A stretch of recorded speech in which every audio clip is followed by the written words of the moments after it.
Food safety act तो कहता है कि दुकानदार को अपनी फोटो भी लगानी पड़ेगी दुकान के सामने।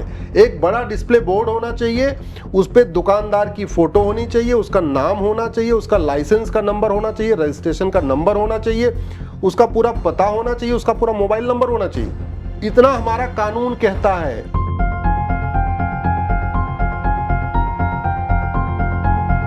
चाहे वो चाट बेच रहा है, चाहे वो फल बेच रहा है, चाहे वो ठेला लगा रहा है, चाहे गुमटी लगा रहा है, चाहे खुमचा लगा रहा है, चाहे वो शोरूम है, चाहे वो डीलर है, चाहे डिस्ट्रीब्यूटर है, चाहे वो फ्रेंचाइजी ओनर है, जो भी है उसका पूरा डिटेल होना चाहिए।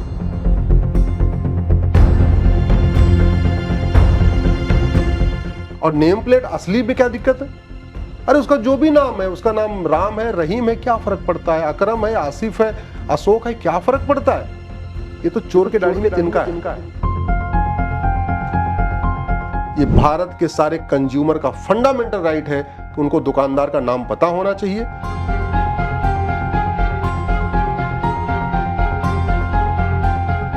जो लोग कह रहे हैं क्यूआर कोड हटाओ, क्यूआर कोड हटाओ और नाम नहीं बताएंगे, कागज नहीं दिखाएंगे, ये तुम्हारे सबसे बड़े दुश्मन है।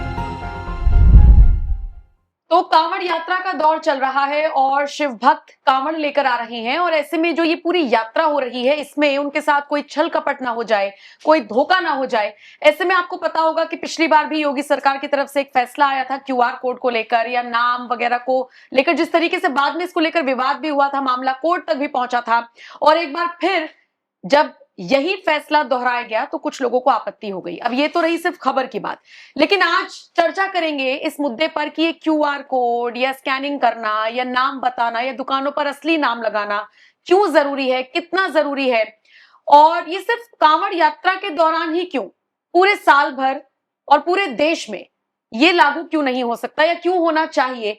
आज यही समझने की कोशिश करेंगे। मेरे साथ सुप्रीम कोर्ट के अधिवक्ता अश्वनी उपाध्याय मौजूद हैं। सर, स्वागत है आपका। मुझे याद है पिछले साल भी हमने इस मुद्दे पर चर्चा की थी, लेकिन मुझे लगता है कि सिर्फ कांवड़ यात्रा और उसी एक पर्टिकुलर रूट पर जहां से वो कांवड़ यात्रा होकर निकलती है, उसी पर इस चीज की क्या जरूरत है? असली नाम, असली पता, असली नंबर, ये सब छुपाने की जरूरत क्या है? आपने बिल्कुल सही कहा नम्रता जी। भारत के संविधान का आर्टिकल 49 कहता है राइट टू नो, यानी भारत के सभी लोगों को ये जानने का अधिकार है, सभी कस्टमर को, सभी कंज्यूमर को ये जानने का अधिकार है कि वो जो सामान खरीद रहे हैं, वो कब बना था, किसने बनाया था, मैन्युफैक्चरिंग किसने किया, वो कब किस डेट को बना, उसकी एक्सपायरी डेट क्या है, उसमें इंग्रेडिएंट क्या क्या है, उसमें कंटेंट क्या क्या है, उसमें क्या क्या मिला हुआ है, कितना % मिला हुआ, ये भी जानने का अधिकार है। और इसीलिए 5 रुपए के नमकीन के पैकेट के पीछे भी सारी चीजें लिखी रहती हैं, क्योंकि हमें हक है। लेकिन केवल इतना ही हक नहीं है, आप संविधान तो केवल इतना हक देता है, लेकिन जो आपका कंज्यूमर प्रोटेक्शन एक्ट है और जो आपका फूड सेफ्टी एक्ट है, वो कहता है कि वो बेच कौन रहा है, वो दुकानदार कौन है, किसके हाथ से आप खरीद रहे हैं, उसका भी नाम पता आपको जानने का अधिकार है। और ये हमारे कंज्यूमर प्रोटेक्शन एक्ट में और फूड सेफ्टी एक्ट में इसलिए रखा गया कि मान लो आप यहां से जा रही हैं, भोपाल जा रही हैं, जबलपुर, कहीं जा रही हैं, हम कहते हैं लद्दाख, लक्षद्वीप, कहीं जा रही हैं, आप वहां गई, आपने किसी दुकान से कुछ सामान खरीदा, आपने सामान तो देख लिया, लेकिन उसके बाद आपको फूड पॉइजनिंग हो गई, आपकी तबीयत खराब हो गई, आप हॉस्पिटल में एडमिट हो गई। अब आप दुकानदार को नहीं जानती, दुकानदार का नाम नहीं जानती, उसका पता नहीं जानती, उसका मोबाइल नंबर नहीं जानती, तो आप शिकायत किसके खिलाफ करेंगी? शिकायत करना भी हमारा अधिकार है। ये फूड सेफ्टी एक्ट में है, कंज्यूमर प्रोटेक्शन एक्ट में भी है। कंज्यूमर प्रोटेक्शन एक्ट में केवल इतना ही कहा कि दुकानदार, मतलब हमें कंज्यूमर को नाम, पता और मोबाइल नंबर जानने का अधिकार है। फूड सेफ्टी एक्ट तो कहता है कि दुकानदार को अपनी फोटो भी लगानी पड़ेगी दुकान के सामने। एक बड़ा डिस्प्ले बोर्ड होना चाहिए, उस पर दुकानदार की फोटो होनी चाहिए, उसका नाम होना चाहिए, उसका लाइसेंस का नंबर होना चाहिए, रजिस्ट्रेशन का नंबर होना चाहिए, उसका पूरा पता होना चाहिए, उसका पूरा मोबाइल नंबर होना चाहिए। इतना हमारा कानून कहता है। दुर्भाग्य देखिए, ये कानून केवल कांवड़ वाले रूट पे इंप्लीमेंट किया जा रहा है। इसलिए मैंने PIL फाइल किया सुप्रीम कोर्ट में और मैंने मांग किया है कि पूरे देश में ये व्यवस्था लागू की जाए, पूरे देश में सरकार ये सुनिश्चित करे, हर दुकानदार, चाहे वो चाट बेच रहा है, चाहे वो फल बेच रहा है, चाहे वो ठेला लगा रहा है, चाहे गुमटी लगा रहा है, चाहे खुमचा लगा रहा है, चाहे वो शोरूम है, चाहे वो डीलर है, चाहे डिस्ट्रीब्यूटर है, चाहे वो फ्रेंचाइजी ओनर है, जो भी है, उसका पूरा डिटेल होना चाहिए। आप जरा सोचिए, ऐसे बहुत सारी चीजों की फ्रेंचाइजी होती है ना, बहुत सारे मैकडोनाल्ड की फ्रेंचाइजी, बिल्कुल। बीकानेर वाले की फ्रेंचाइजी, ऐसे दुनिया भर फ्रेंचाइजी होती है। अब आप कहीं मान लीजिए आपको ट्रस्ट है, मान लीजिए किसी एक ब्रांड के ऊपर, एक दुकानदार, हल्दीराम पे ट्रस्ट है या बीकानेर वाला पे ट्रस्ट है या किसी और पे ट्रस्ट, आप पहुंची, आपने खा पी लिया, बाद में पता चला वो तो नकली है, वो तो जबरदस्ती वो फ्रेंचाइजी है ही नहीं है। आपने अपने उस फ्रेंचाइजी के ट्रस्ट के आधार पे, ब्रांड के ट्रस्ट के आधार पे खाना खाया, आपको फूड पॉइजनिंग हो गई। अब आप शिकायत कैसे करोगे? अगर उसका दुकानदार का नाम नहीं पता होगा, मालिक का नाम नहीं पता होगा, उसका एड्रेस नहीं पता होगा, आप अनजान जगह पे शिकायत कैसे करोगे? इसलिए ये कंज्यूमर का फंडामेंटल राइट है। राइट टू नो हमारा फंडामेंटल राइट है, राइट टू इंफॉर्मेशन हमारा फंडामेंटल राइट है। कंज्यूमर प्रोटेक्शन एक्ट में हमें अधिकार मिला हुआ है, फूड सेफ्टी एक्ट में हमें अधिकार मिला हुआ है। और वैसे भी जब ट्रांसपेरेंसी की बात होती है, कहते हैं हर चीज ट्रांसपेरेंट होना चाहिए। हम कहते हैं भाई पुलिस वाला है, उसकी नेम प्लेट होनी चाहिए जिससे हम पहचान सके कि पुलिस वाले कौन था। ये अगर एडवोकेट के लिए जरूरी है कि अपने चैम्बर के बाहर अपनी नेम प्लेट लगाए, असली नेम प्लेट लाए, नकली नहीं। सही बात। अगर उसका नाम अश्विनी है तो अश्विनी नेम प्लेट होनी चाहिए, अश्विनी की जगह वो अकरम नहीं हो सकता। तो फिर दुकानदार पे नेम प्लेट क्यों नहीं होनी चाहिए? डॉक्टर के लिए नेम प्लेट लगाना जरूरी, इंजीनियर को अपने ऑफिस के सामने नेम प्लेट लगाना जरूरी, इंस्पेक्टर को अपना नेम प्लेट लगाना जरूरी, हवलदार को अपना नेम प्लेट लगाना जरूरी, तहसीलदार को अपना नेम प्लेट लगाना जरूरी, कलेक्टर, कप्तान, कमिश्नर को अपना नेम प्लेट लगाना जरूरी, सांसद, विधायक को अपना नेम प्लेट लगाना जरूरी। तो दुकानदार को नेम प्लेट क्यों नहीं लगाना चाहिए? और नेम प्लेट असली में क्या दिक्कत है? अरे उसका जो भी नाम है, उसका नाम राम है, रहीम है, क्या फर्क पड़ता है? अकरम है, आसिफ है, अशोक है, क्या फर्क पड़ता है? ये तो चोर के दाढ़ी में तिनका है। ये चोर के दाढ़ी में तिनका वाली बात है। और इस चीज को जिस तरीके से किया जा रहा है, मैं तो पीआईएल नहीं करने वाला था। मैंने तो पीआईएल इसलिए फाइल कर लिया कि 4-5 पीआईएल फाइल हो गई।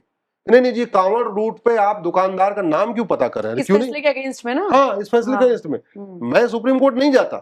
मैं तो इसलिए गया क्योंकि जो उत्तराखंड की सरकार और उत्तर प्रदेश की सरकार ने निर्णय लिया कि कांवड़ रूट पे सबको क्यूआर कोड लगाना पड़ेगा, उसके खिलाफ 4 पीआईएल फाइल हो गई। तब भी मैंने सोचा क्या पता कोई और भी आए, कोई नहीं आया, फिर मैं गया। और हमने इसलिए जो पीआईएल फाइल किया, हमने उसमें सारे राज्यों को पार्टी बनाया, कश्मीर से कन्याकुमारी तक, कच्छ से कामरूप तक। ये भारत के सारे कंज्यूमर का फंडामेंटल राइट है कि उनको दुकानदार का नाम पता होना चाहिए, दुकानदार का एड्रेस पता होना चाहिए, दुकानदार का फोन नंबर पता होना चाहिए। उनके साथ कुछ गड़बड़ी होगा तो शिकायत, जिससे वो आराम से शिकायत कर सके। और ये हमारे बाकायदा कॉन्स्टिट्यूशन भी अधिकार देता है, कानून भी अधिकार देता है। पता नहीं क्यों इस पे आपत्ति कर रहे हैं, मुझे समझ में नहीं आ रहा है। बिल्कुल सही बात है। मतलब जो नाम है उसके हिसाब से वो नाम लग जाए, सबको पता लग जाए। अब जिसको खाना है वो खाए, जिसको नहीं खाना नहीं खाए। इनका ये कहना है कि ऐसा करके भेदभाव वाली बात आ रही है। और कैसे आ रही है मुझे भी नहीं समझ में आया कि कैसे भेदभाव हो रहा है, असली नाम बताने में कैसे भेदभाव। मैं तो ये पूछ रहा हूं, अगर वो हवलदार आसिफ है तो आसिफ लिखता है कि नहीं लिखता? सही बात है। अगर वो डॉक्टर अकरम है लिखता है तो लिखता है। अगर वो थानेदार वसीम है तो लिखता है।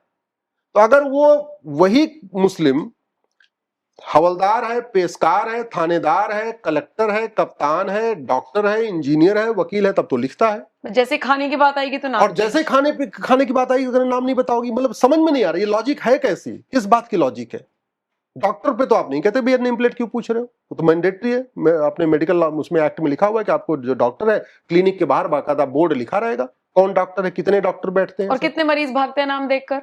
जिसे ट्रीटमेंट कराना वो कराएगा ही ना, करा के मैं यही तो कह रहा हूँ। डॉक्टर, कभी आपने सुना कि भाई डॉक्टर तो मुस्लिम डॉक्टर था, लोगों ने इलाज ही नहीं कराया? कभी नहीं सुना आपने। कोचिंग लोग पढ़ाते हैं, खान सर कितने पॉपुलर हो रखे हैं।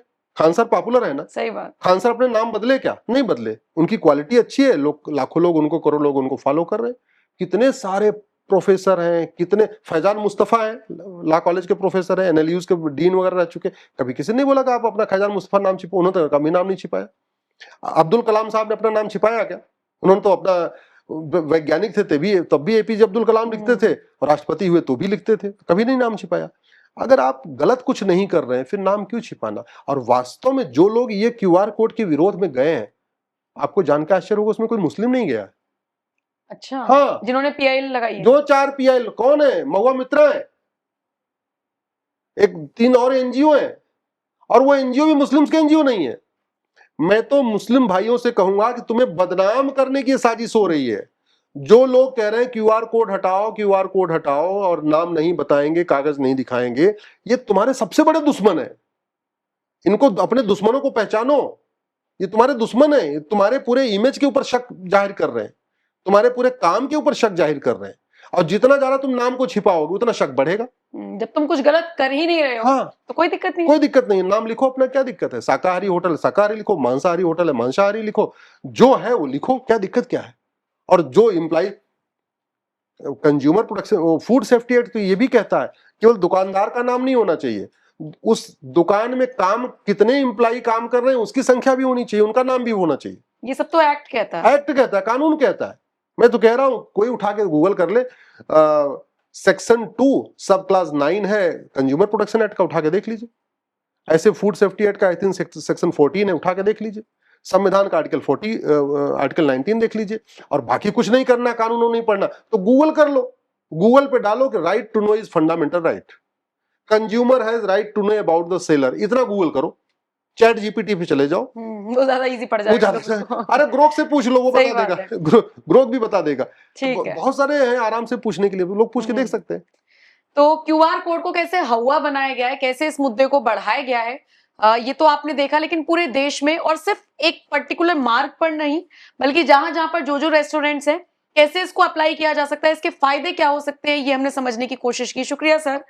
और ऐसे ही मुद्दों के लिए आप हमारे साथ बने रहिए। और किसी मुद्दे पर अगर आप चाहते हैं विस्तार से चर्चा हो, तो भी आप हमें कमेंट सेक्शन में सजेशन दे सकते हैं। बहुत बहुत शुक्रिया इस वीडियो को देखने के लिए। नमस्कार।